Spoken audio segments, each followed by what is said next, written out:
Fala, torcedor! Aqui é o 12º jogador e nesse vídeo vamos falar sobre a última convocação de Carlo Ancelotti para 2025 e as palavras medíocres ditas por Oswaldo de Oliveira e Emerson Leão.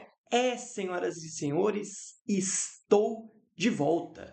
Depois de um grande período de ausência aqui do YouTube, estou voltando com conteúdos para vocês. Só para explicar rapidamente essa ausência, basicamente ela se deve por conta de mim mesmo, né, de falta de programação minha, atolado com coisas da faculdade e tudo mais. Eu acabei deixando o YouTube um pouco de lado, né, e por conta das lives terem migrado para o TikTok, né, basicamente que o YouTube ficou desativado por um bom período. Tá? E para você que não sabia, eu estou fazendo as mesmas lives que eu fazia aqui no YouTube. Eu migrei lá para o TikTok e elas estão acontecendo toda semana, de segunda e sexta-feira. Às vezes a live é terça-feira por conta do calendário do futebol brasileiro e tudo mais, que a rodada termina na segunda e para mim fazer o pós-rodado, a live muda para terça. Mas a realidade é que o conteúdo migrou, o conteúdo de lives, para o TikTok. Se você não conhece o TikTok do Décimo, eu convido você a ir até lá, não só até o TikTok, como no Instagram, que estão aparecendo aqui embaixo, porque dessa forma você fortalece ainda mais o meu trabalho. Tá certo, senhores? Mas eu quero aqui voltar a postar conteúdo no YouTube, se eu não conseguir que seja diário, mas que pelo menos seja umas 3 vezes por semana, para não deixar você aqui sem conteúdo nenhum, como ficou por esse longo período de tempo. Tá certo, senhores? Mas vamos ao que interessa, vamos para a convocação de Carlo Ancelotti para os jogos, né, dessa data FIFA de novembro, que é contra Senegal no dia 15 e Tunísia no dia 18. Os jogos são contra as seleções africanas, mas serão disputadas em solos europeu. Tá bom? Vamos lá. Os goleiros convocados por Carlo Ancelotti foram Ederson, Bento e Hugo Souza, e aqui não tem muito o que mudar.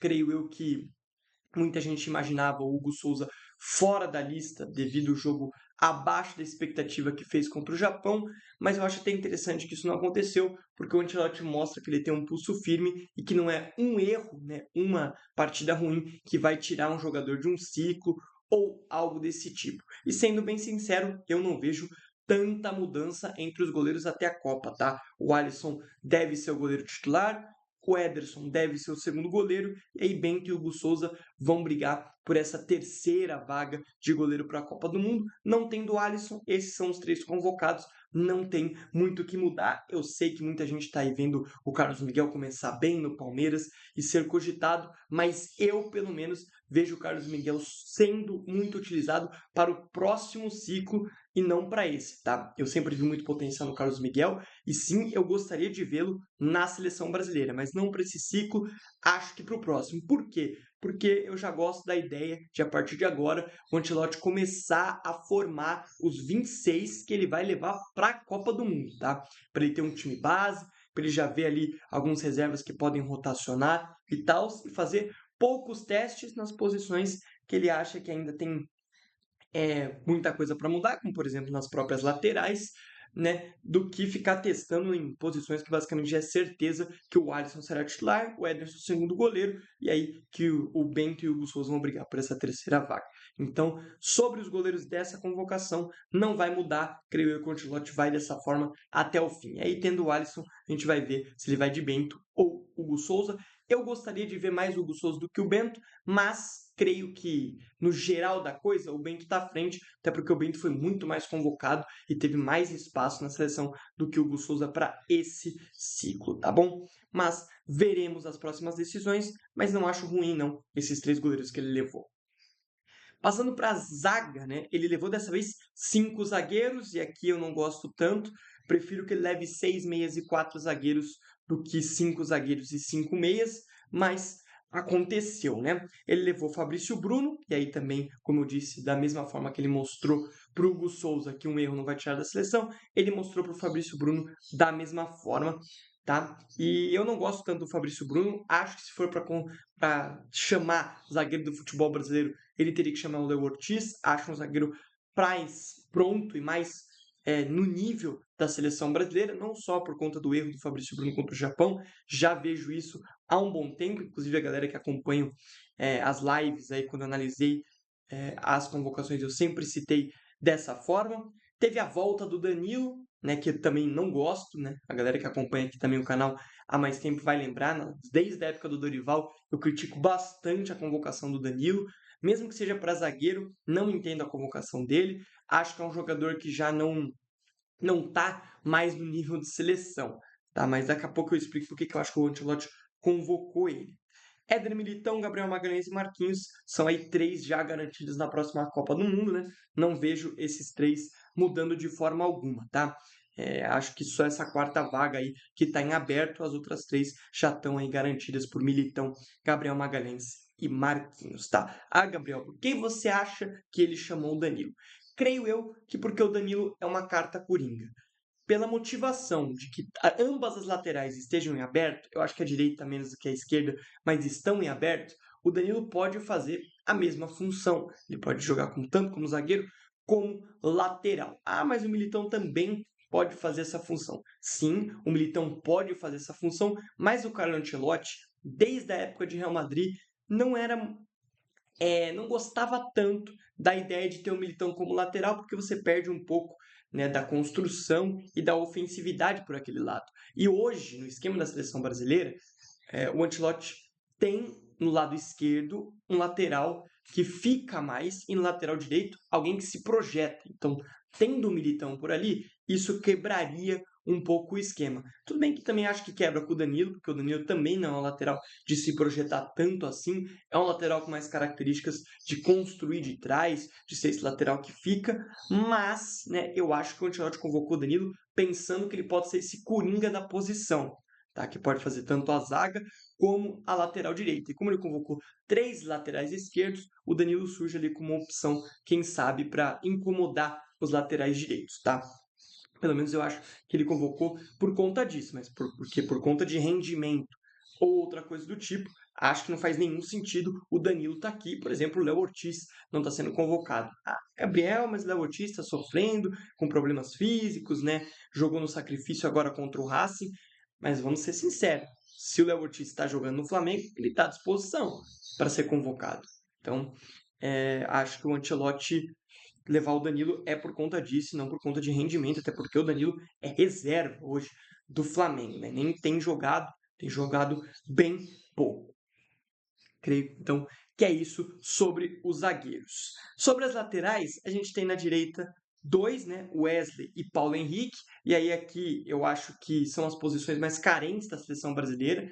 Como eu já disse anteriormente, a lateral direita é um problema menor, porque eu vejo o Wesley como titular absoluto, e aí vai ter uma vaga ali para ver quem vai ser o reserva dele. O Paulo Henrique ganhou essa oportunidade dessa vez porque foi melhor que o Vitinho na data FIFA anterior, aproveitou melhor a minutagem, né, do que o Vitinho, então merecidamente foi convocado mais uma vez e está ganhando espaço, né? Então, o Paulo Henrique tem ido muito bem no futebol brasileiro, aproveitou o espaço da seleção e surge aí como uma possível convocação para a Copa do Mundo. Vamos ver o que o Ancelotti deve fazer, mas gosto até dos nomes. Acho que o Wesley como titular e o Paulo Henrique como reserva tá interessante, tá?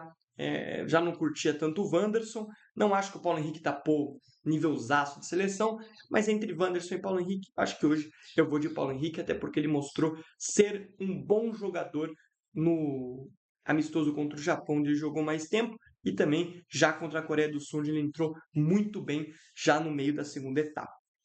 Na lateral esquerda, aí a gente tem um grande problema, porque é uma posição que o Ancelotti não tem certeza de nada, não é só o Ancelotti, né? Todos nós, brasileiros, não temos certeza de nada, até porque durante o ciclo todo ninguém convenceu, né? Ninguém conseguiu se firmar. O que mais se firmou por ali foi o Douglas Santos, que sinceramente eu não gostava do nome quando ele foi convocado, mas ele se firmou, foi bem nos jogos que jogou, e aí eu não sei como é que tá as condições físicas dele lá no Zenit, se ele se machucou e por isso não foi convocado, mas ele não foi, né, convocado para essa data FIFA.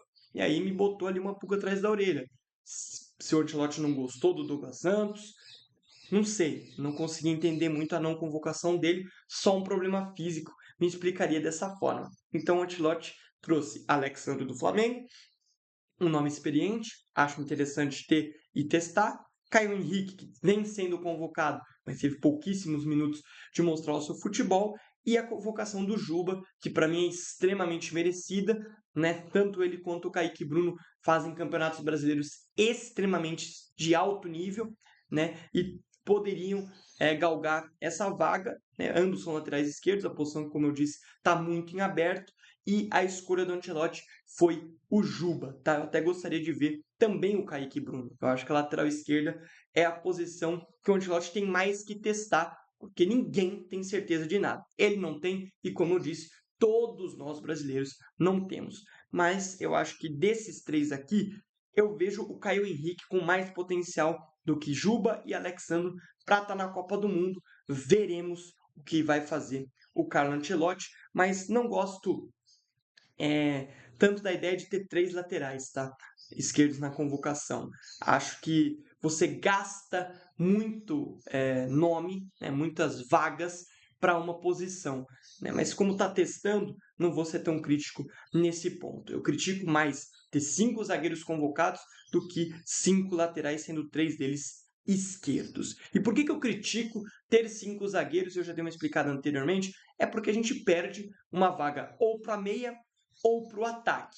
E aí a gente teve 5 meias convocados. Casemiro e Bruno Guimarães são figurinhas carimbadas, para mim já estão na Copa, só uma lesão tiraria eles da Copa do Mundo. A mesma coisa para o Paquetá, o Ancelotti gostou do que viu do Paquetá com essa volta dele para a seleção e vai ser convocado, né? E aí tem o Andrei Santos, que é um cara que me agrada mais do que André e João Gomes, ambos do Wolverhampton, e também aí um Danilo, algo desse tipo, né? Danilo hoje no Botafogo, então acho que é um nome que também me interessa. E a convocação mais surpreendente da vez, que foi a volta do Fabinho para a seleção brasileira, né?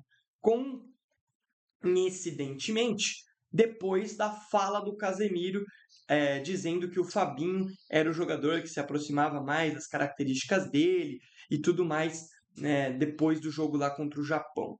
Então, assim, creio eu que o Casemiro tem aí uma certa amizade com o Ancelotti. O Ancelotti deve ter perguntado para ele quem é um jogador brasileiro que se assemelhava às características dele, e o Casemiro falou: o Fabinho tá lá no Al Ittihad, dá uma olhada e vê o que você acha. E aí o Ancelotti deve ter dado essa visitada a alguns jogos do Fabinho, né? Não obviamente indo até lá, mas acompanhado de certa forma, e trouxe o Fabinho por ele ser esse cara de característica próxima ao Casemiro, algo que hoje falta na seleção brasileira, né? Então, o Fabinho, que não era convocado desde 2022, ganha essa oportunidade de voltar à seleção brasileira.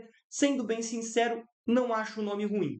Fabinho sempre foi um volante de altíssimo nível no futebol europeu. É claro que hoje está um pouco escondido lá no futebol saudita, né? Não vou aqui dizer, pô, acompanho pra caramba, o Fabinho tá voando, não vou dizer isso. Até porque eu não sou um cara que gosta do futebol saudita, tá? Acho que, na verdade, o futebol saudita é uma perca de tempo para grandes jogadores irem até lá, muito por conta das condições financeiras, porque é um campeonato de baixíssimo nível. Basicamente, que tem 3, 4 times bons e o resto é time muito fraco, né? Mas não sou o contrário ao nome do Fabinho, não. Acho interessante porque, como o próprio Casemiro disse, ele é hoje o jogador brasileiro que mais se aproxima do estilo do Casemiro, de ser esse primeiro volante marcador, mais fixo e tudo mais, e é algo que o Ancelotti tem prezado no esquema dele na seleção, então não sou contrário ao nome do Fabinho, não. Indo então para os atacantes, né? A gente tem Vinícius Júnior, João Pedro, Rodrigo e Estevão, e aqui para mim são 4 nomes já garantidos na Copa. O Luiz Henrique, para mim, também é um nome que tem que estar na Copa do Mundo, apesar de não ter ido muito bem na última data FIFA. É um jogadoraço, é muito bom jogador, mesmo escondido lá no Zenit, mostrou em outras datas FIFA, não na última, que tem muito, mas muita lenha para queimar na seleção brasileira e tem que sim ter minutagem e ter tempo em campo. Vitor Roque, acho interessante, tem voado aqui no futebol brasileiro, voltou a atuar em um grande nível, é muito jovem, precisa ser lapidado na seleção brasileira e é um centroavante com características diferentes, por exemplo, do João Pedro, né? O João Pedro é um centroavante que tem mobilidade, é claro, mas por conta da estatura e tal, pode fazer o pivô, tem uma outra opção de jogo. Vitor Roque é mais movimentação, mais ali um cara que pode jogar saindo da área, como um falso 9. em velocidade no fundo e tudo mais. Então, acho interessante testar o Vitor Roque. Na outra ele testou o Caio Jorge.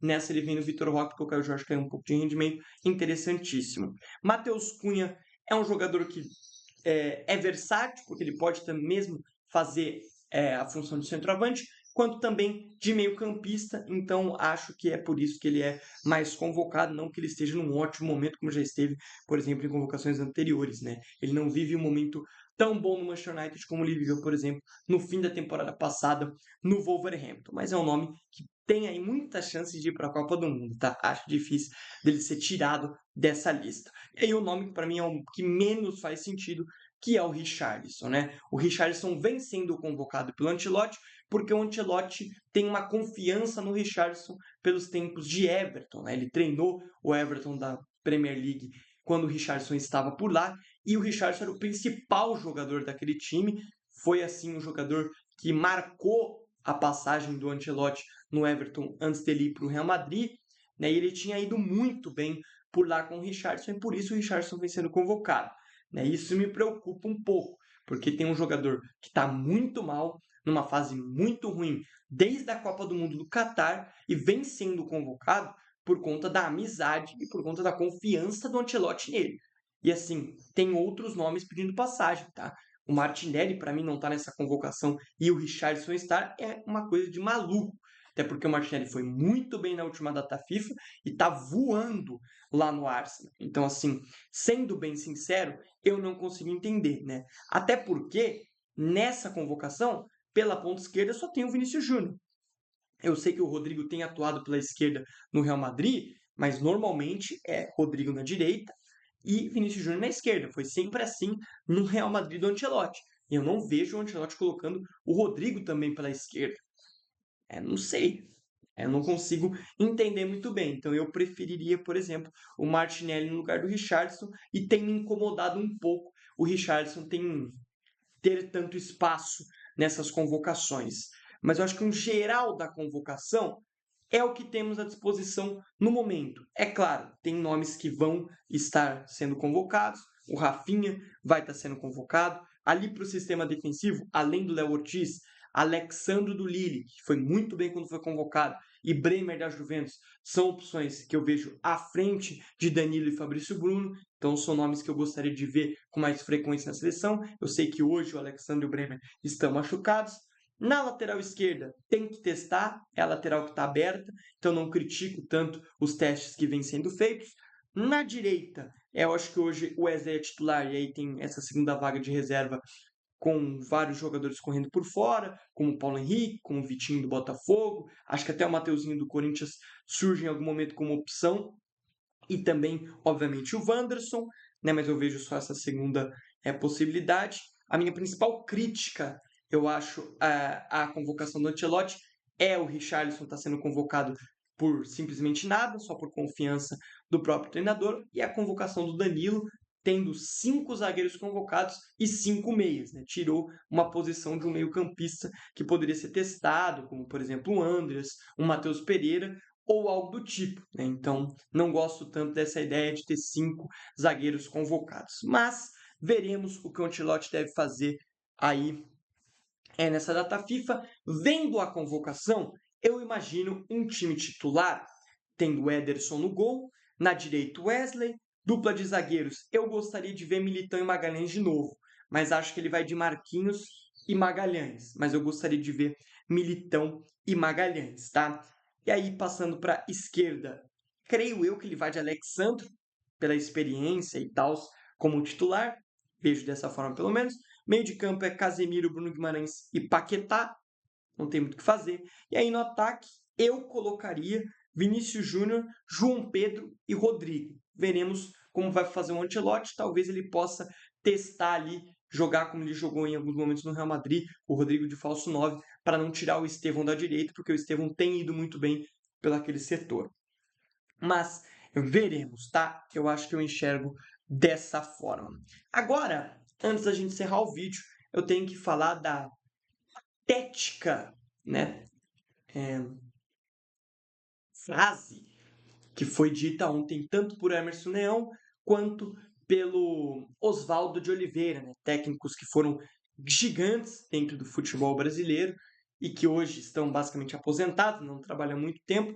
E ontem, né, no Fórum Brasileiro dos Treinadores, lá na sede da CBF, ao lado do Carlo Ancelotti, Oswaldo de Oliveira e Leão tiveram a infelicidade de soltar frases ridículas, burras e assim tenebrosas sobre os técnicos estrangeiros, né? Isso constrangendo bastante o Ancelotti que estava ao lado deles. Eu peguei aqui uma matéria do GE, escrita pelo Rafael Zarco, né? E aqui ele escreve dessa forma: ao lado de Ancelotti, Leão e Oswaldo de Oliveira criticam a presença de técnicos estrangeiros no Brasil. Ex-treinadores causaram constrangimento diante do italiano no segundo Fórum Brasileiro dos Treinadores de Futebol.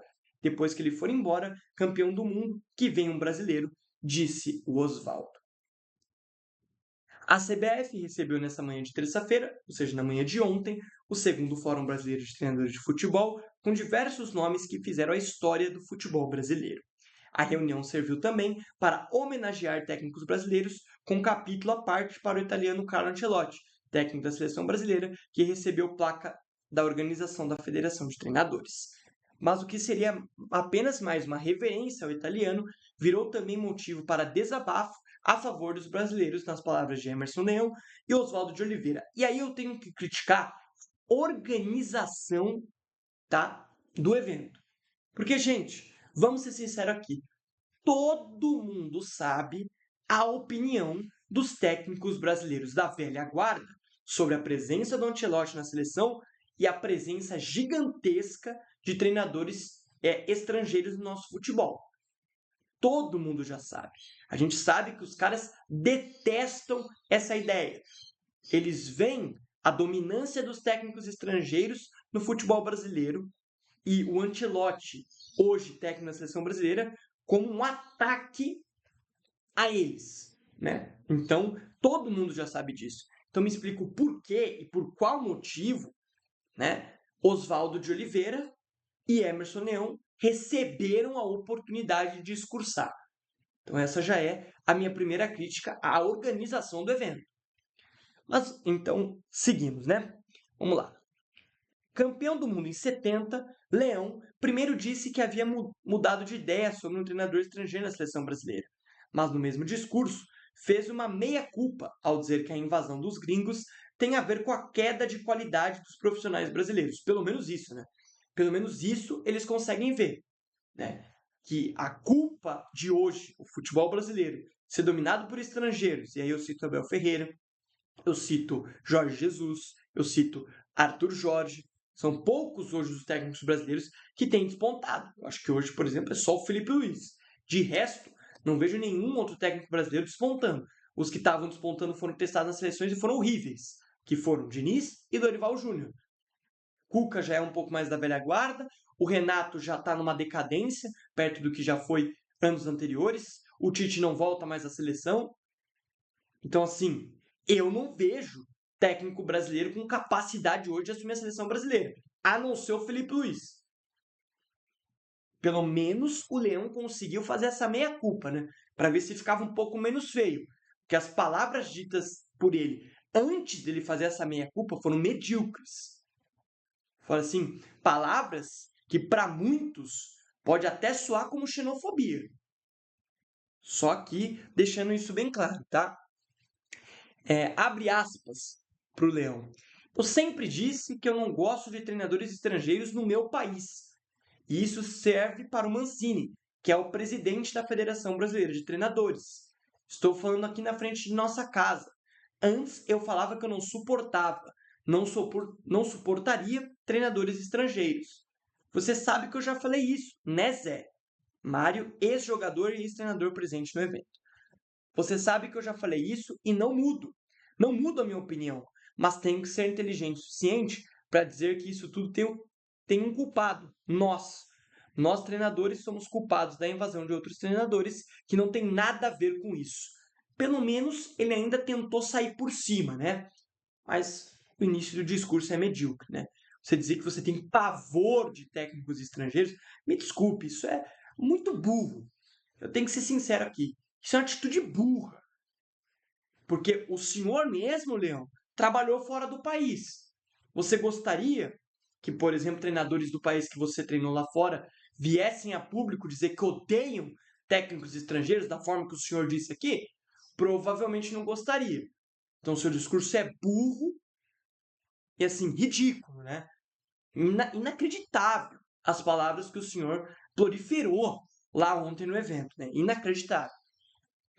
Aí, passando para a sequência. Outro homenageado, Oswaldo de Oliveira, fez coro a Emerson Leão e também posicionou-se contra os estrangeiros, mas disse que, como não tinha jeito, torceu para que fosse Ancelotti no caso de receber treinador estrangeiro. Antes de encerrar, desejou sucesso na Copa, mas deixou claro que quer um técnico brasileiro de volta na CBF. Perdão, vamos lá para a palavra do outro gênio. Eu não queria treinador estrangeiro, mas não tinha jeito. Se tivesse que ser, que fosse esse senhor. Torci para ser esse senhor, disse Oswaldo. Depois que ele for embora, campeão do mundo, que venha um brasileiro. Medíocre, tá? Inacreditável, né? As palavras do senhor Oswaldo de Oliveira, né? Que a gente precisa deixar claro, tanto ele quanto o Emerson Leão são grandes treinadores do nosso futebol brasileiro, né? Mas assim, medíocre. A cara do Ancelotti nas fotos é assim, inegável que ele ficou constrangido. É inegável. Como que um técnico, tá, que sim, tem uma relevância dentro do futebol brasileiro, é convidado para esse evento, e aí tem que criticar o evento, como já critiquei anteriormente, do porquê que o microfone foi entregue a eles, porque todo mundo já sabe que eles fariam esse papelão, porque os técnicos brasileiros estão com o eguinho machucado, né? De hoje não ter nenhum brasileiro no comando da seleção. Isso é claro, isso é óbvio, isso está escancarado. Então, para mim, não faz nenhum sentido você dar um microfone para esses caras, que era óbvio que eles passariam essa vergonha em cima do palco, né? Eles poderiam ter feito diferente, eles poderiam ter agradecido, né, o Ancelotti, um dos maiores técnicos da história do futebol, né, do futebol brasileiro, futebol mundial, de ter deixado o Real Madrid, de ter deixado o projeto lá para se mudar para o Brasil e acreditar num sonho dos brasileiros, tá? Porque ele chega no meio de uma crise da seleção, no meio de um ciclo medíocre da nossa seleção brasileira. Ele teve a coragem de assumir a seleção brasileira, tá? Coisa que os nossos técnicos brasileiros tiveram a coragem, mas não tiveram nenhuma capacidade, tá? Então, assim, são palavras medíocres, tá? Que soam, como eu disse, com um tom até xenofóbico, né? Da forma que o Leão disse, é inacreditável, gente. É bizarro, né? Que eles tiveram a cara de pau de falar isso na frente do Ancelotti. Que eles tinham essa opinião, todo mundo sabia. Mas dar um microfone para eles externarem essa opinião ridícula, é inacreditável. É um erro total do evento, tá? Para mim é um erro total de quem fez o evento acontecer.